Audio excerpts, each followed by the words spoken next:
Um, so Easton, let me just welcome you. First of all, let me welcome you to the elites. Uh, you know, I even though appreciate it. even though I'm not an elite anymore with Bassmaster, I'm welcoming you to them because I'm a fan, and hopefully you're going to get there'll be a lot of fans out there. Um, uh, and how old are you now? I'm 22. I'm gonna turn 23 in May, but 22 years old. 22. Wow. I was married at 21. Are you married? Really? I'm not married. You're not married. Okay. Where are you from? I'm originally from Grand Rapids, Minnesota, born and raised. I moved to Alabama. I went to the University of Montevallo to go to college. That's where I've been the last 4 years, and that's also where I'm at right now. I'm kind of bouncing back and forth between Minnesota and Alabama, and I really did that to learn how to fish in the South because this is ultimately what I wanted to do. This is what I've been striving for the last couple of years, so that's kind of the gist of my last couple of years. What college did you say it was? University of Montevallo. Oh, and what's your major? My major was marketing, and I got a minor in social media. So Wow, wow, you're set for the future. Unlike me, you know, you know, none of this stuff was even around. Yeah, I've been in journalism for about 40 years, and so none of this was even thought of. You know, or I probably would have been out of journalism a long time ago. Mom and dad, what's mom and dad do? my mom's a nurse, and my dad works for a pretty unique company. He actually makes chemicals and stuff out of tamarack trees in Minnesota. So yeah, he Oh, does he does something pretty unique. But yeah, my mom's a nurse, oh, and then yeah, I have one sister. She's also a nurse. She works with my mom. So oh, very cool, yeah. very cool. So what are they? Are they? How do they feel about you becoming an elite angler? They couldn't be more proud. They're actually going to my first elite event, and they're all texting me every day how much they're so excited and they can't wait. And my dad's a super heavy tournament fisherman, so he Oh, really understands what it means to me and how hard it is to get there and that sort of thing. He got me into tournament fishing when I was about 3 years old, and every year we did more and more tournaments. 3 years old? 3 years Did you old, yep. did you Hopefully, fish? what's that? Did you fish at three? I did. I fished at three. There's a picture out there I'll have to get. I won my first tournament when I was like 5 or 4 or something like that.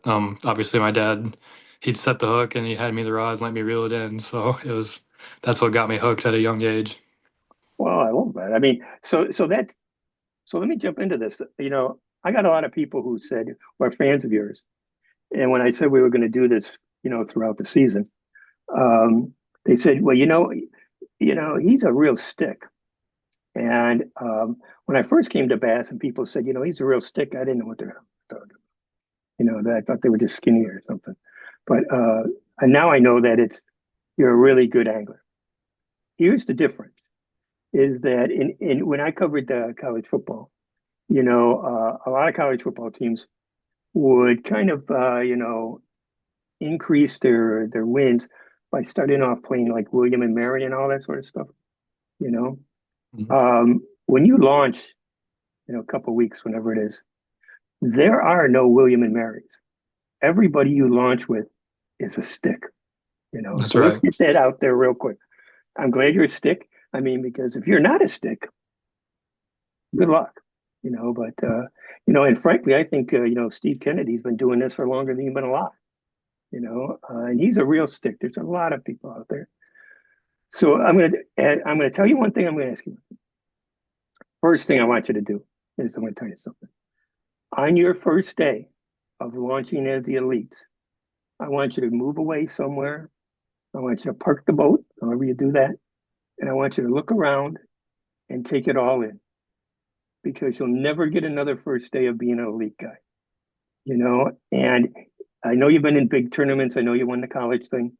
Um, but you've never been in tournaments like this. And so take take some time to enjoy it, to put it in your memory bank. Because as soon as they say go, all hell's going to break loose, and you're not going to be able to think about anything. Um, so that's a good thing to do, and to be calm. Be calm. What do you? How do you think you're going to feel when you go down that line and there's going to be a whole bunch of fans? And tell me how you're going to feel. Are you looking forward to it? I can't wait. It's gonna be a pretty surreal feeling. It's gonna be a dream come true, really. It'll be hard.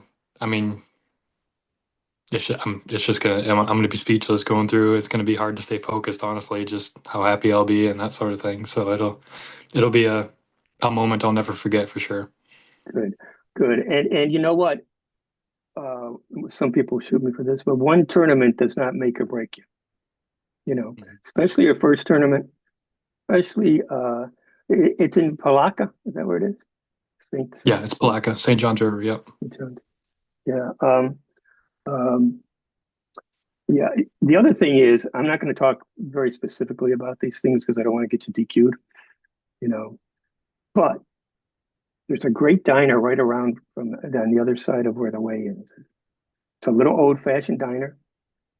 Ate there many, many times.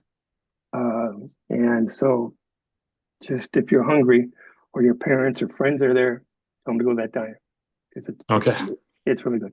And then up Cool. the road, do you ever have a place to stay already? Yeah. Yep. Up the road, wherever that diner road is on, um, there's a great donut place. Um, Really. oh God, I'm sure my family will be hitting that up. half my career is built on the sugar high. So right up the street, if you're going that way, it's on your left hand side. I'm Cool. just I'm just Cool. saying. So and Bass can't possibly suspend you because I told you where to eat and have a donut. No. So No. so let me I want to put in perspective for the people who are watching this and for you and your family. I'm gonna do some numbers and hopefully it's the only time I'm ever gonna do numbers with you. Okay. Um, so I looked this up. Now, if you trust Google, and I sometimes do, I trust them for this. So in the United States, how many people in the United States say they're bass anglers? Mm, a million, maybe more. Maybe more. 30 million people in the United States fish for bass. 30 million, and that was as of 2 years ago. So add a few more to it. That is about 10% of the population of the United States. Okay. So you've got 30 million, 10% of the population, and 104 are elite bass anglers. 104. I want to show you something. That's you. That's your percentage. 0.34666667% of the population of the entire United States does what you do. Think about that. That's crazy. Crazy. That's that's a miracle. You know, you can it's not even there's not even a one there. And I did this 2 or 3 times, and I asked my wife if it was right. You know, and and she's much better at math than I am. So does that humble you? It does. It definitely does. You know, and it's one thing to be humble when you win. Okay, that's easy. Hmm. You're gonna thank everybody you ever met, all your family, everybody. Okay, but a true champion And this is a guy from guys who, I covered professional sports for a long, long time. A true champion is humble when they lose, you know, and that's, of all the things I could have said to you in the beginning of this, our first meeting, to me, that's the most important part. And the reason it's the most important part, because of this number, Mhm. because of this number. Everybody that you see standing there clapping for you when you go out, go out to go fish, or when you're on the stage, you take away your relatives. Everybody there wants to do what you could do, you know, and it's the dreams of people. There are people in Australia who want to do it. There are people in Japan, in South Africa, and Spain, and all over the place who want to do what you 104 people do in the elites, the Bassmaster Elite. Tell me how you're going to be humble.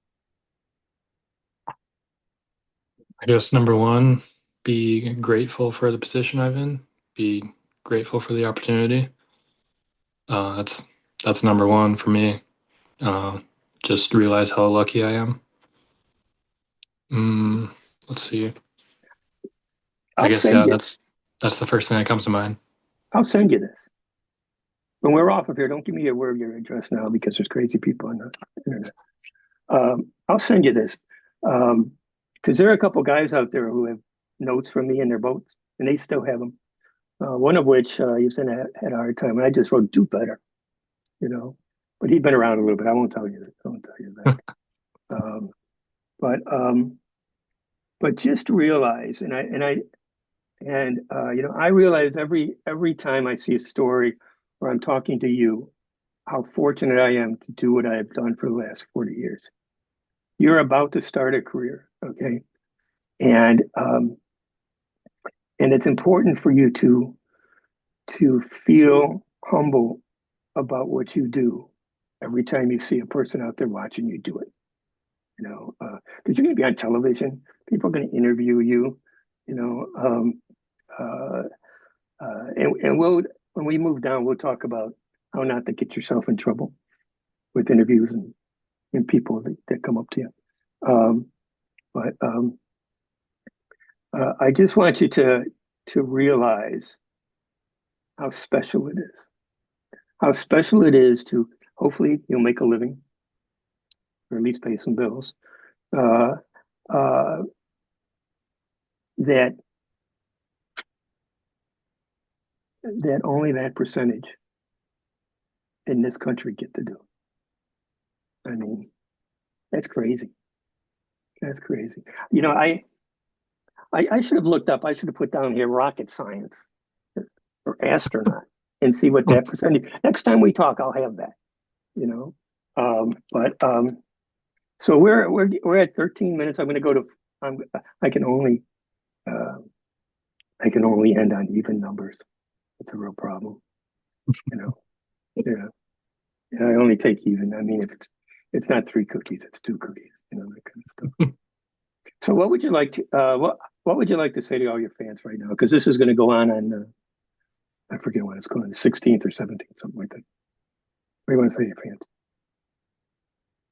Just like I said, I'm grateful for what I'm about to get to do, and I'm the biggest thing I'm excited to do is finally have a platform to teach others about fishing and to help. The biggest thing is I want to help the high schoolers and the college kids like I came up through those ranks. I want to help those kids, just make them realize that it is possible and that sort of thing. That's one of the biggest things that I want to do with my platform that I now have is, you know, just show them that, like I said, it's possible and it's very attainable. So that's the biggest thing I'm really looking forward to. Don't show them that number. Yeah, That might be a it all downer seems a later. little more daunting. Yeah.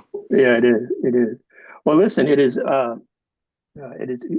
great talking to you.